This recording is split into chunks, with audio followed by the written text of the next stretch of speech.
اكتر شخصية ذكية جدا ينفع يضحك عليك في اي وقت ويخليك انت اللي غلطان مش انت. والشخصية ده ما عندوش ولا قوة ولا عنده عضلات، ولكن عنده حاجة واحدة بس، وهي الذكاء.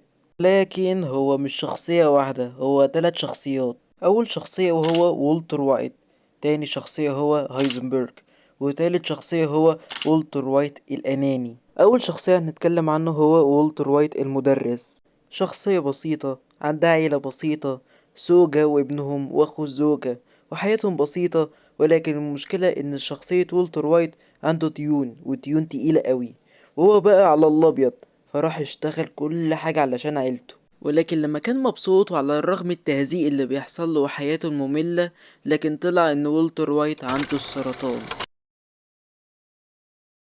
ولكن الباشا مهتمش ان هو عنده السرطان ولا لا، والمشكلة ان هو كان مركز ازاي هيسدد ديونه. فهو طلع قابل تلميذه المفضل، فقال ان هو هيشتغل معاه ويطبخوا الماث. وانت لو مش فاهم يعني ايه ماث او كلمة ماث، تعال اشرحها لك. كلمة ماث دي هي مخدر اسمها ميثا ميفيتامين، والنوع المخدر دي ينفع يدمرك تماما، لان هي ليها طاقة عالية جدا، ونشوة وثقة مبالغ فيها، وقلة نوم واكل. ولكن في المقابل بيسبب إدمانه سريع جدا، تدمير الأسنان والبشرة، اضطرابات نفسية خطيرة جدا، تدهور صحي شديد. وبس كده، فيلا نكمل الموضوع. والتر وايت من الأول كان بيركز في عيلته، ومركز إن هو ازاي يسدد ديونه.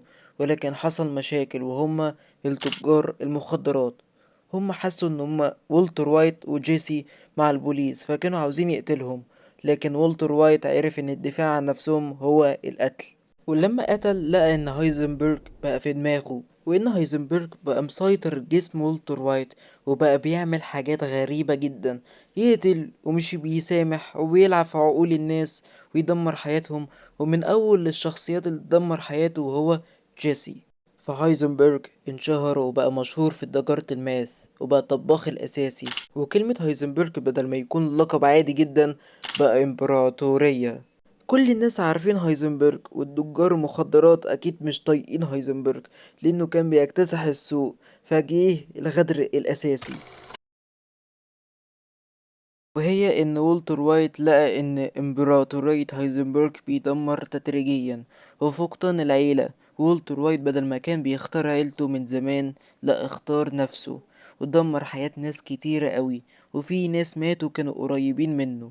فشخصية هايزنبرج اتدمر تماما، وتحول لولتر وايت بس النسخة الحزينة. شخص مش عارف هو هيموت امتى ويرتاح امتى، وطول النهار بيحاول يعمل اي حاجة، وبيصلح غلطاته واللي عملها، وبيحاول يعمل اي حاجة علشان والتر وايت ما يحسش ان هو غلطان. يعني لما قتل 10 اشخاص وبوظ حياة جيسي وخطف بنته وبقى تاجر ماث، وبيقول ان هو ما يحسش ان هو غلطان. يعني مش عارف اقول له يعني. تحس ان والتر وايت شخصية ابسولوت سينما. بس ما علينا، يلا نكمل. فولتر وايت ساعد جيسي ان هو يهرب، ورجع لبنته لمراته سكايلر، وقال جملة لسكايلر عمرها ما تنساها، والمشاهد برضو ما ينساها، وهي ان هو كان بيختار لنفسه مش لعيلته. وسكايلر عرفت ان والتر وايت بقى مجنون رسمي. لما رجع حقه في كل حاجة، رجع للمعمل ومات فيها. لكن انا شايف المسلسل ايه بالظبط؟